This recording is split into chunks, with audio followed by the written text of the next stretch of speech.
We are a family, not a family defined by bloodline or last name, but by a father, a shared story, a new way to be human. Jesus has invited us to more than just a party or a dinner with friends, but into deep relationship in the family of God.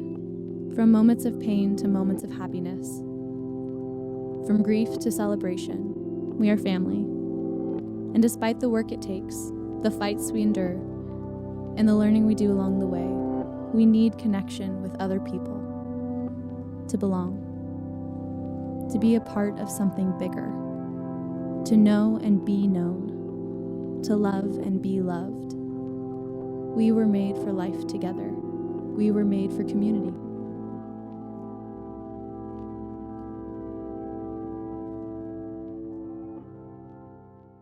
Really glad that you're here and excited to celebrate with you. City Church was birthed out of a call from God 4 years ago to plant a life-giving church in and for the city, and so we're really glad to invite you into this family and all that God is doing. So, as we get into this birthday celebration, I'm pumped for some donuts. I didn't eat breakfast, so I can have 2 donuts afterwards. So, let's go. That's going to be great. I even hung some. There's like extra high donuts so the kids can't reach them. That's on purpose, okay? That way, that's for you and me. So we're in this series on identity, calling, and community. And if you've missed kind of the kickoff of this series, it's been building on each other. You can pick it up on our YouTube channel and on our podcast of just this discovery process, both individually and in community, of who we are in relation to God, and then what we contribute to the world around us. Last week was a lot of fun. We got to talk about kind of the outward calling, and today we're going to talk about formation and how it is that we change. Because here's what I know about you, no matter where you're walking in on your spiritual journey, and by the way, no matter where you find yourself today, you are loved, safe, and welcome here. So as you're processing what it means to either just step into the church for the first time or come back to church in a long time, or you're not really sure where you land with Jesus or what like where you land theologically and belief and behavior and what about that and this, it's safe here. And we're really glad that you're here. But as we're having this conversation, we're wrestling with a couple of things. We're committed here at City Church to practicing the way of Jesus together in Boulder. And what does that look like? We have 3 kind of orientations that we have as a church, that we want to focus on being with Jesus, becoming like Jesus, and then doing what he did. And so we're kind of in this series looking at the becoming question, like who are you becoming? And the good news is you have some influence and the capacity to influence that. But the bad news is, how many of you with me, there's some things that you've wanted to change, things that you have tried to change that you just have had no success in changing. Just cool, me and Abraxas, that's it. So the rest of us, you guys apparently can teach next week. That'd be wonderful, because I'm stuck in some patterns of just frustration. You're like, man, every time I try to change, it still seems to hit a wall, even if I make some progress for a little while. So here's one of the mantras that you might hear in our culture a lot that I think makes some of this really challenging. Be true to yourself. How many of you guys have heard that? Anybody got a t-shirt? Be true to yourself, which, like, in some ways, as a Jesus follower, I'm like, cool. Like, if we're talking about the true self, like we've been talking about the last couple of weeks, and who we're becoming and who Jesus, has created us to be, like, if we're talking about that true self, I'm down with that language, but that's not normally what people mean when we're like, be true to yourself, because there's some of myself that I really don't like. And so one of my questions is, like, which self are we talking about? Because I feel like I've got multiple selves. Richard Foster said that you and I are a whole conglomerate of selves. We have like all these different variations of desires. So like, who are we talking about? Because some of myself I'm down with, some of myself not so much. Like, are we talking about my disciplined self? Like, the part of me that wants a 6-pack, that wants to go to bed on time and get up early and go to the gym and then have, really awesome God time and listening prayer and just clear identity throughout my day? Or are we talking about myself that also wants one of my kids' zebra cakes that just, like, we don't have those in our house, but we do at the moment for some reason, and I'm pumped about it, right? And I'm like, and my kids, they don't even know. And I'm like, oh yeah, you don't know. You don't even know. And Grayson took a bite of one, and his eyeballs, like, instant sugar rush, like, this is the most amazing thing. I'm like, yeah, it is, unless you want a 6-pack. That's the problem. So Like, which self are we talking about? We're talking about the self that wants to be disciplined and get up early and have the routines that are life-giving, or are we talking about the self that wants to hit the snooze button one more time and roll out of bed with 2 cups of coffee and just kind of make it through our day? Like which self are we talking about? You guys tracking with me? You feel that tension? And so that's, I think, one of the challenges in self-discovery is, what are we talking about and who are we becoming? And the challenge is you and I have multiple layers of desires. Some of them we know are good, even if you're not a Jesus follower. Some of them, like they seem right and real, and other desires that they're just as real, but like we can tell that they're bent out of shape and out of whack, and they're not good for us or good for others, or right? We have both of those sets of desires inside of us. So what do we do with that? So today we're going to talk about how we change specifically. But first I want to get into a text. So we're going to be in the letter of Ephesians. This is Paul writing to a young early church in the city of Ephesus, much like, consider he's writing to City Church in Boulder, 4 years old. He's been helping them kind of process what it means to be formed and follow Jesus. A couple of weeks ago, if you missed it, we were looking at like Ephesians 1, 2, and 3 are all around identity. And so he doesn't give like any commands. It has nothing, it's not like do this and this and this and this. It's all identity conversations. So a couple of weeks ago, we said if you're a Jesus follower, everything that is true about Jesus is true about you. It's really important as we process identity. And then Paul shifts gears here in Ephesians 4, as we're going to look at today. Out of that identity, it then forms our activity. And so this is really important. And again, if you're not a Christian, you're kind of just wrestling with like what it means to follow Jesus, then kind of sit back, take a big breath, and just kind of evaluate, okay, what's the invitation here? So this is Paul's transition in that letter. By the way, the invitation's still open. Grab one of those Bibles and the seat backs in front of you. They're our gift to you. Read through Ephesians, just like a couple of verses, a chapter at a time, and just kind of let it wash over you. But he goes on, transitioning from identity to activity, and he says, as a prisoner for the Lord, then, I urge you to live a life worthy of the calling you have received. There's that language. You guys tracking?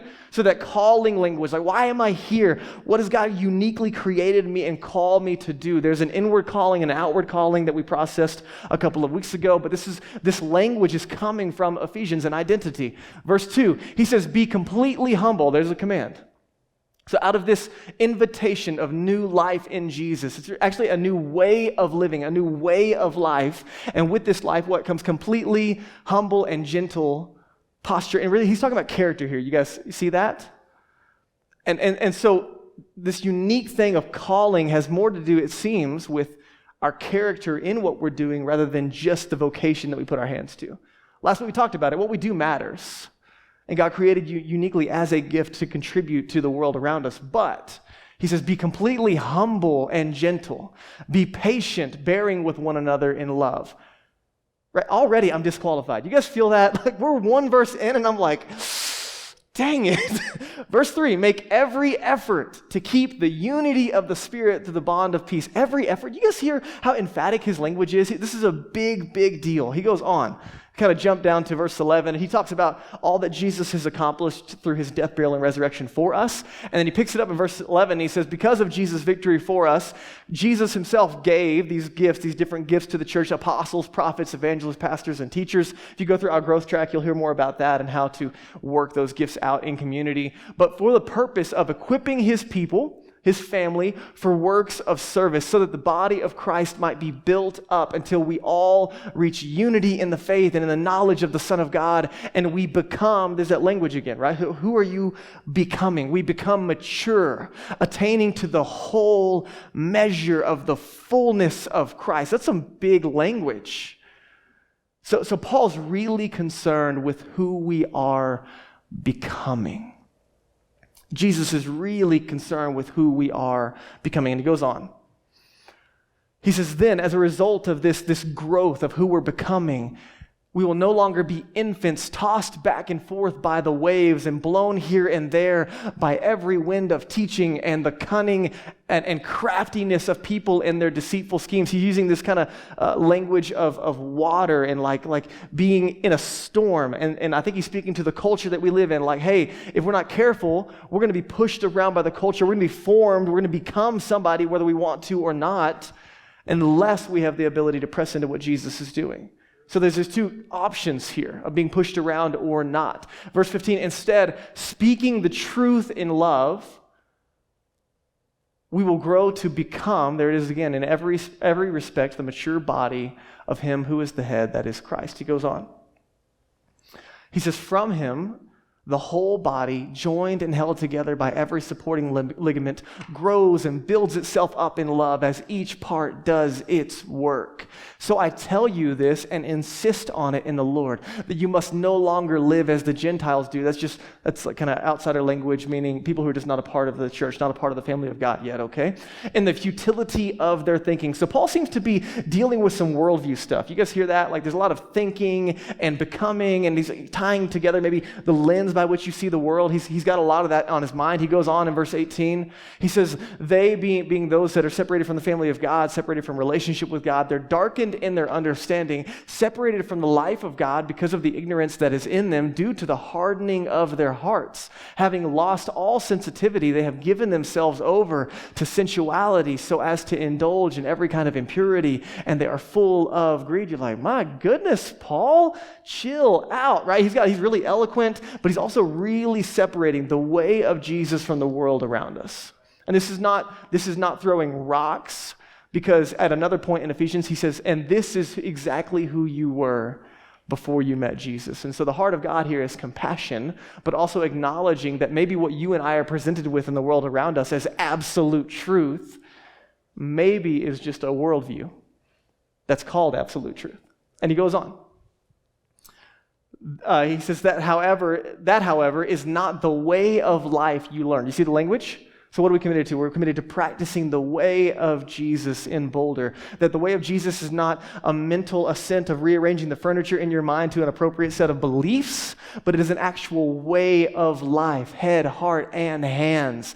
That we actually are transformed by the way of Jesus. He says that's not the way of life you learned when you heard about Christ and were taught in him in accordance with the truth that is in Jesus. So Paul seems to be convinced that there's a truth opposite the truth that the world is claiming. You guys tracking with that language? You were taught with regard to your former way of life to put off your old self, which is being corrupted by its deceitful desires. So we got like kind of a mixed bag of desires. You feel that? And to be made new in the attitude of your mind. So something about our thought life and our thinking and our worldview has influence over who we're becoming and the way we live. And to put on the new self, created to be like God in true righteousness and holiness. So we have this calling, and I don't want you to miss it here. This is pretty powerful.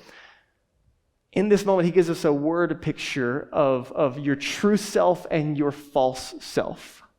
Your old self, if you're a follower of Jesus, and your new self. And he gives a word picture of taking off an old garment. Don't worry, this is the only thing that's coming off this morning, okay?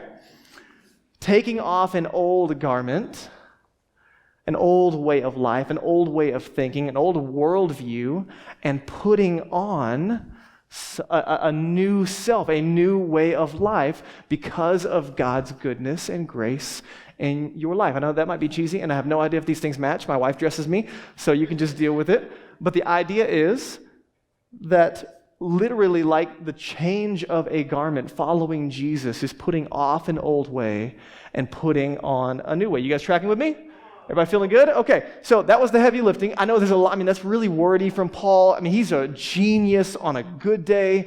And so let's bring it back to like you and me. You're geniuses, but I'm not. So let's bring it back to like where I need to be today. And so as we think about our old self and our new self, or the invitation to maybe put off an old self and trust in Jesus and find a new self. So what are we after? To be with Jesus. It starts with relationship. It talks a lot about the love of God. And it starts there. It's not behavior modification. It's not cleaning up the outside. It starts with relationship and trusting in Jesus. Be with Jesus, got it. But then become like Jesus. That's where it starts to get hard, right? Why? Because in order for most of us in the room to become like Jesus, that's going to mean we need to change. True or false?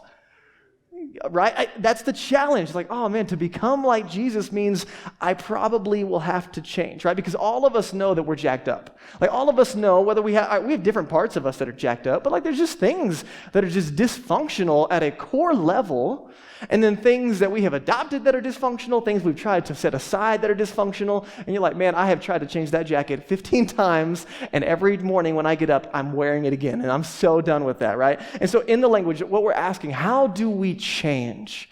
How are we formed? In the language of the Christian tradition, what we're talking about is spiritual formation. Spiritual formation. And the language that we're using, the working definition that we're in over the next 2 weeks, is spiritual formation from Comer is this, is the process in which we are transformed to become more like Jesus, and in doing so, our real, true self. The process of becoming like Jesus. And Dallas Willard says it beautifully, so here's a quote to help us continue to process it. Spiritual formation, how we change in the Christian tradition, is a process of increasingly, as in it's not a moment in time, it's not trust in Jesus today and all of a sudden you're Mother Teresa next week, right? It takes probably at least 2 weeks to get there. So what is it? It is increasingly being possessed and permeated, as in, this is a relationship language, right? So through walking with Jesus, possessed and permeated by the character traits of Jesus as we walk in the easy yoke of discipleship with Jesus, our teacher, our rabbi. So as apprentices under Jesus, we're not just adopting a way of thinking, we're adopting a way of life. And the process of becoming like Jesus is to become like our more true selves in that space. So as we get into it today we're going to talk about the paradigm that we borrow from Bridgetown, unintentional spiritual formation. So Bridgetown Church has been a really healthy influence for us. We learn from a lot of places, but they built these paradigms of spiritual formation that we use, and they are phenomenal. So if you missed it last year, we did a series called Followers that was really instrumental in kind of introducing this framework to our church, and so you can go check that series out. It was 13 weeks long. We did a ton of work fleshing out how we change, and so some of this is revisiting the conversations today, but today, unintentional spiritual formation simply means that all you have to do to be formed unintentionally is wake up tomorrow. That the world around you and your habits and the relationships that you have and your own mental maps are already doing the work for you. Unintentional means just with very little effort of your own, you are becoming someone. And we ask this question a lot, well, whether you're a Jesus follower or not, who are you becoming? Today, if you just sat with a pen and paper and you played the character arc of your life forward, 10 or 20 years, or if you're in middle school or high school and you play it forward even just a year in the grades that you're in the friends that you're running with or wherever you find yourself, or you're in grad school and you play it forward 2 years, whatever segments of life you can look at and get a hold on, if you played the character arc of your life forward, who are you becoming? And when you and I actually sit in that, it gives us a good picture. Not of just what we're dealing with today unintentionally, but who we are becoming. And I think we have to sit in this over and over again because we don't remember it from hearing it one time. We have to really process it together. And so our agenda today is that you would trust in Jesus and that you and I would lean into being transformed by Jesus. So here is the paradigm of unintentional spiritual formation.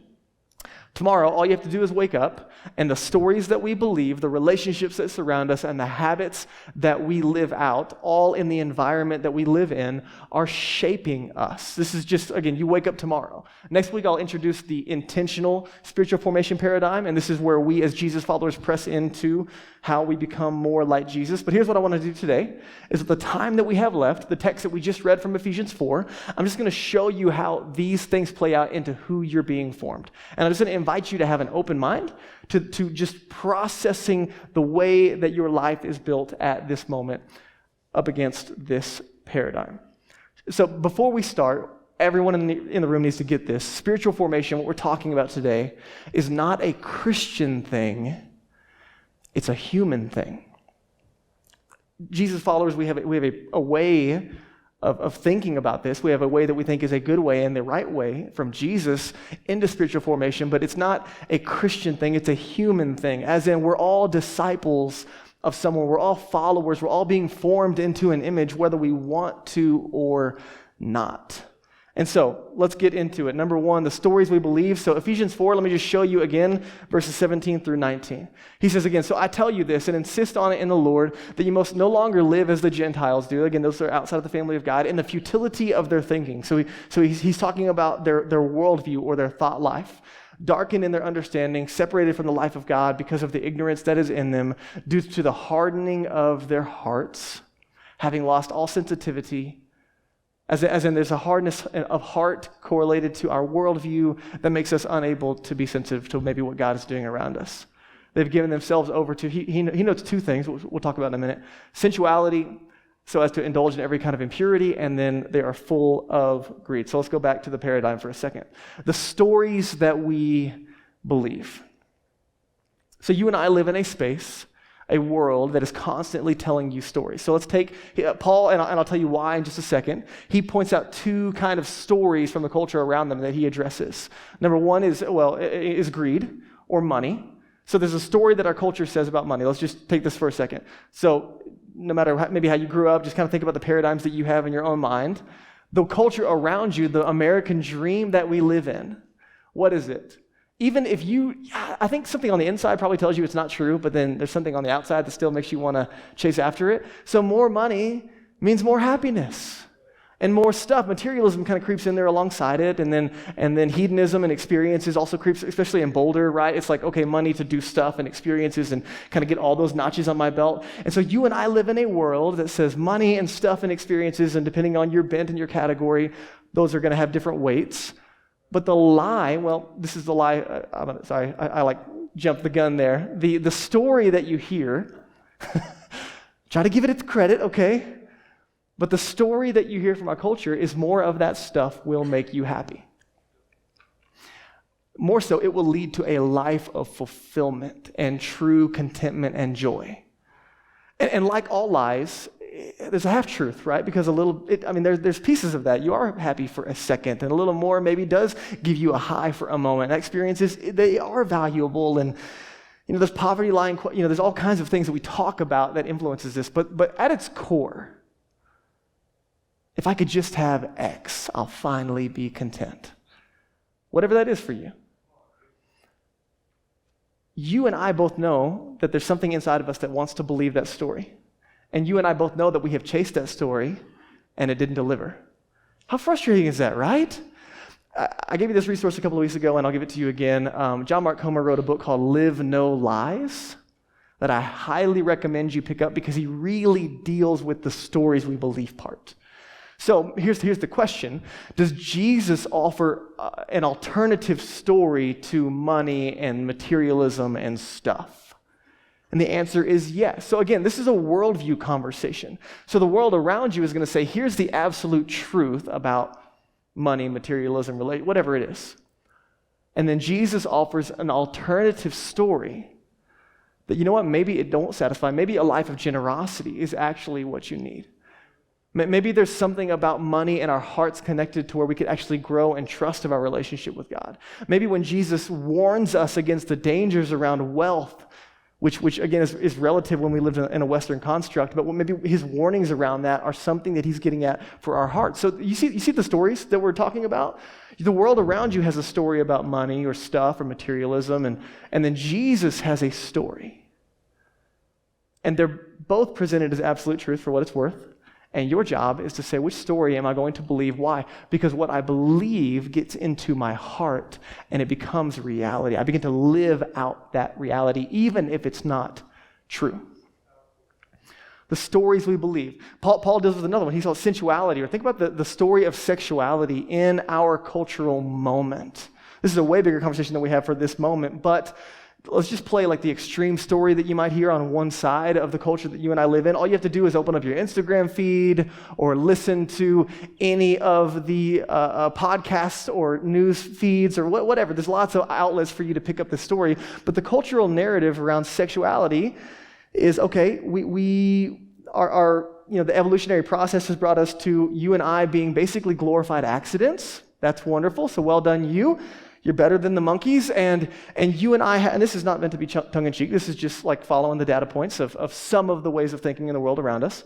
You play that logic forward, and right now we're seeing conversations around, hey, monogamy is just a social construct made up in the middle of some era that we're just kind of oppressed by, and it's not actually helpful, and we don't see it in the animal kingdom. And then, marriage is also something that we made up, and so it's not actually binding or helpful. And, at the end of the day, sex is just biological, and it's just, play for adults and grown-ups, and it doesn't really have any consequences, and you and I are not really more than biology. And you play all of that logic forward, and again, some of that might sound extreme to you, and you're like, well, I don't believe all of that. That's fair. Just think about the narratives in the culture around us around sex and sexuality. If you believe that story, which that's just one story, okay? I'm not picking on it, just because Paul used it as an example. That's one story that will change and determine how you live out that area of your life. True or false? Yeah.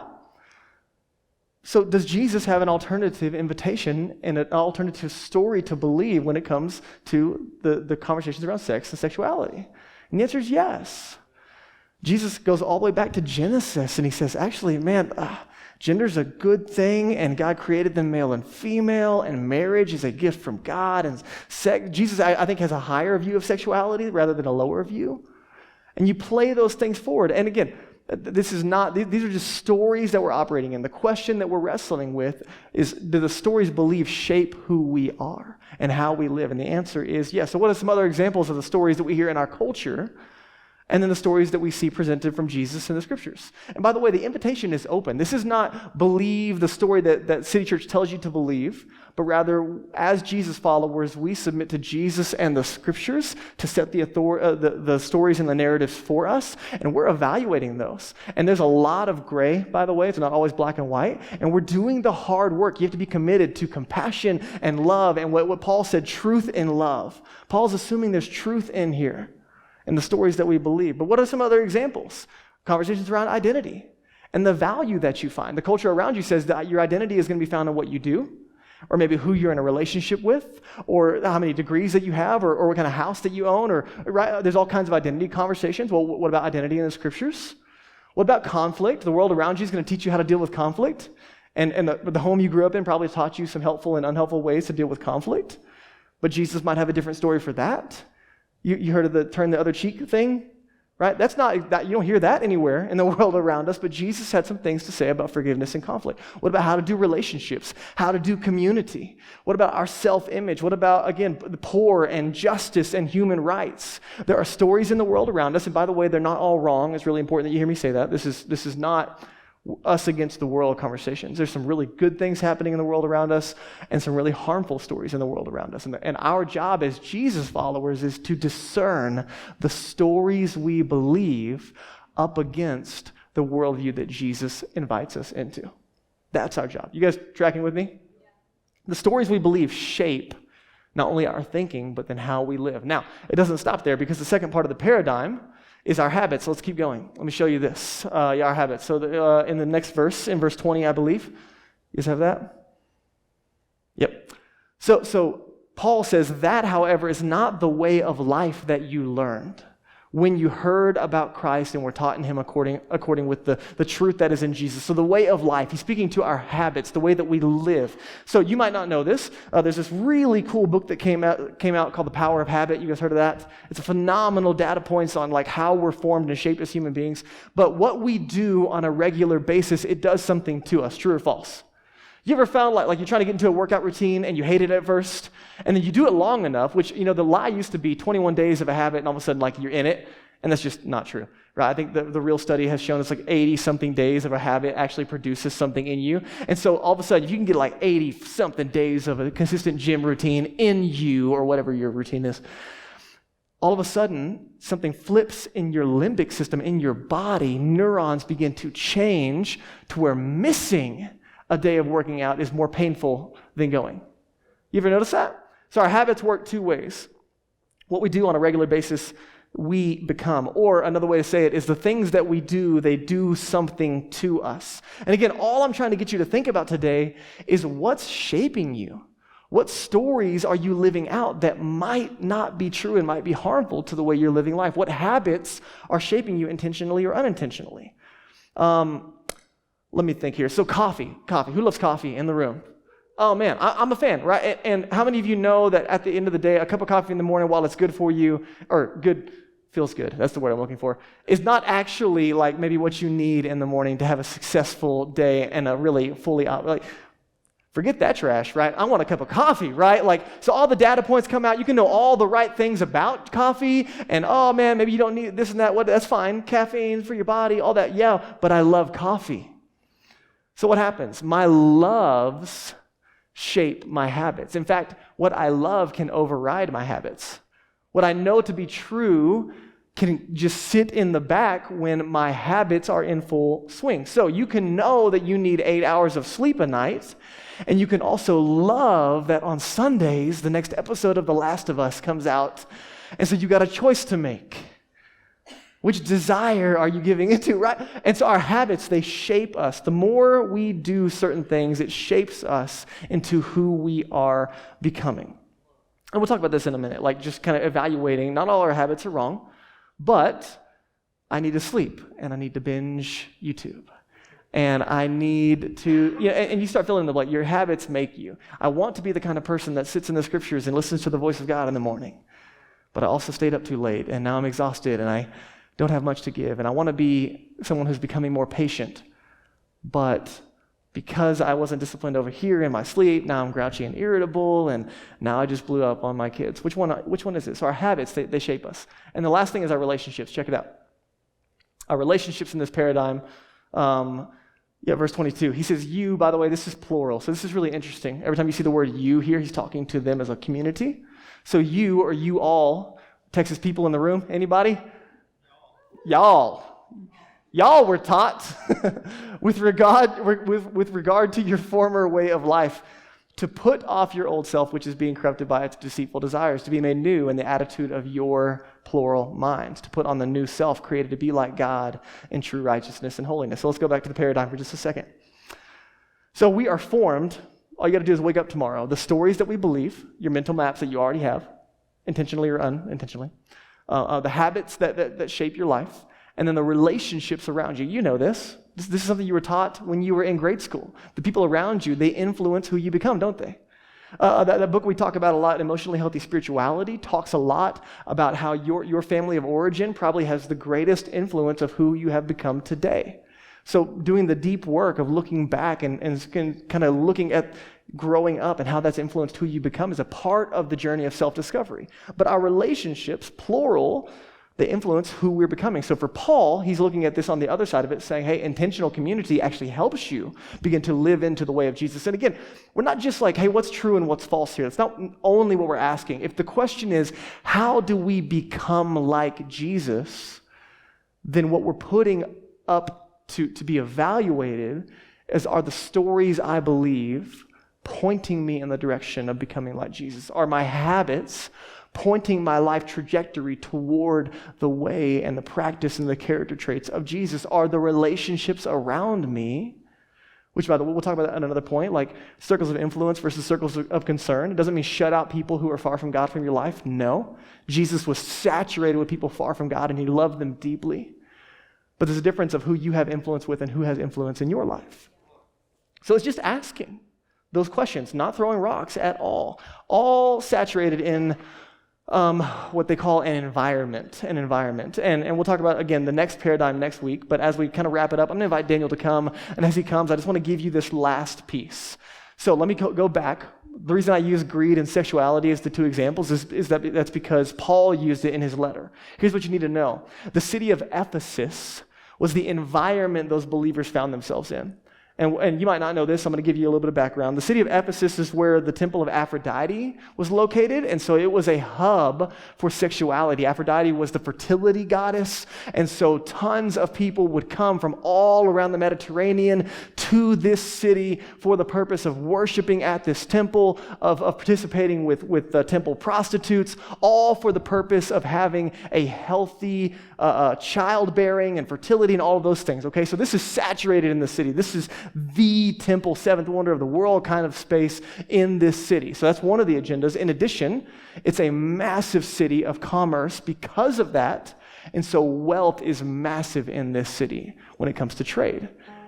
And so do you think it's any accident that Paul speaks specifically to these followers of Jesus in this city when the city is saturated with two primary focuses, right? Which, again, it's not the only thing by any means. And you and I are like, yeah, sure, like greed and sexuality, those are challenging things, but there's a lot more stuff on the table. But he speaks specifically to the environment that they're in. You guys tracking with me on this? Here's what we're talking about it. Ephesus formed its citizens. Where you live, the places that you call home, it's a machine. It's an environment. And you and I live in Boulder in 2023. And all the beautiful things of our city and all the broken things of our city, Boulder is a machine, and it absolutely has an agenda of formation. Boulder is the rabbi, you and I are the disciples. And to act like, listen, this is just about awareness, to act like the environments we live in don't have influence on us is how we are unintentionally formed. And so you and I have the ability to celebrate what's great, to evaluate what's broken. We can be critical in a way, not as in judgmental toward the world around us, but of our own habits and our own behaviors and our own ways of thinking, of evaluating what's influencing us. We become like the places that we call home. That's true of the city that you live in. It's also true of the phone in your pocket. The thing that lives with you is also a formation machine. The people that you follow, the trends and the categories of influence that you have in your pocket, it's shaping you whether you're choosing it or not. The home that you grew up in, the school that you attend, the people that you live with, your housemates, all of it is forming us. And the invitation is not to be super critical or judgmental, because I need you to hear me. God's heart toward the brokenness in our world is compassion. That he, if you're a Jesus follower, the idea is if God is really good, and what he calls truth and reality for human flourishing is actually for our good, then the invitation is not to feel guilty and shame when things are out of alignment. The invitation is God has so much better for you, so much better for me, so much better for the world around us, at which point Jesus would call it introducing the kingdom of God to our city. He taught us to pray in Boulder as it is in heaven. What does that mean? We're talking about this right here. So what's the invitation today? To carefully discern. This is the only invitation for you today. To carefully discern what the stories we believe, the habits that you're living out, the relationships that influence you, and the environment that you live in, to discern what it's doing to your heart. That's it. What lies are becoming reality for us? And again, you don't know this overnight. This is time and experience, and over the course of time, positive and negative, that reveal who we're becoming. Our apprenticeship to Jesus, our following Jesus, is to offset this reality. How do we intentionally become not like our Instagram reels and not like Boulder, but how do we intentionally become more like Jesus? That's the only invitation on the table today. And then we evaluate everything else in light of that. And so again, no guilt, no shame, simply an invitation to evaluate what Paul called all the fullness of God, what Jesus called life to the full, and what that means for you and I. So here's a couple of next steps for you as we close out our time today. Number one, ask the question, who am I becoming? Take that paradigm, we'll post it on our social platforms this week, and just ask the question, evaluate those arenas of influence and say, who am I becoming? Because the bad news is you and I can wake up tomorrow and those things are already at work. The good news is you and I are invited to walk with Jesus in the space of who we're becoming. So the second question is going to be this. Create space this week to do a habit audit. Pen and paper, or however you do your you're writing. And just kind of write down from the time you get up throughout your day, just kind of audit your life. What are the things that you do? What is just what are your habits that are even operating in the background? What are just kind of your go-tos? This week I've been doing this practice, the things I'm becoming. And some of you are like, man, that doesn't seem like a big deal. And it might not be, or maybe it is. That's what you're trying to figure out. And so I noticed, this is weird because I don't remember doing this, but I started auditing my life. And every morning for like the last couple of weeks, I'll get up and the first thing I do is check my phone. I check messages, I check email, I check social media, I check all these different things as I'm making my cup of coffee and, doing all the things that are good for me and eating zebra cakes and, all of that. So, and I've realized how much that interrupts my thought process of trying to be quiet with God in the morning, which is the priority so I can hear his voice over all others throughout my day. And I didn't even see it. And so this week, as I audit my habits, one of the things that's going to happen is it's back to a paper Bible for me for a little while because my phone has just not been a good place and a helpful one. So me, pen, journal, paper Bible, and the phone doesn't get touched until after me and God have had some time alone. What is it for you? And again, there's nothing wrong with email in and of itself or your messenger, but what is it doing to you?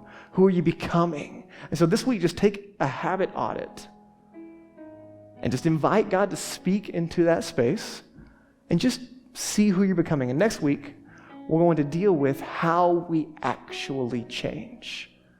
And the good news is it's probably not what you think. And so there's going to be a lot of life that comes out of that conversation. So let me pray for you. Will you bow your heads with me and close your eyes? This is just a moment of privacy for you and everyone else in the room.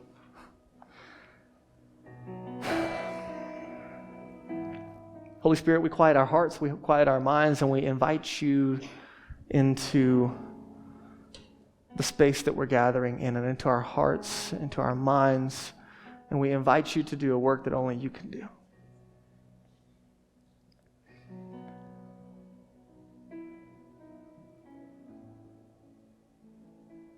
Holy Spirit, help us to see the stories that we believe that maybe are damaging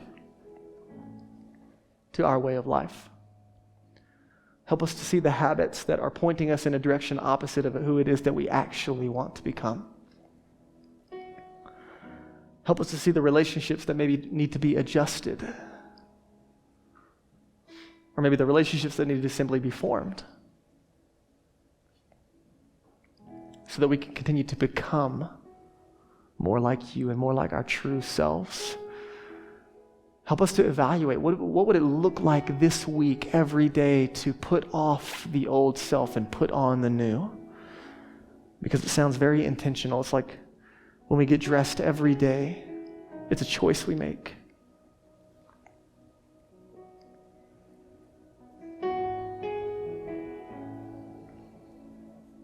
Right now, I pray for my friends in the room who are not followers of Jesus, who are maybe just wrestling with what they believe about you, what it means to have a relationship with you, wrestling with this invitation into new life and a new self and a relationship with you that changes everything.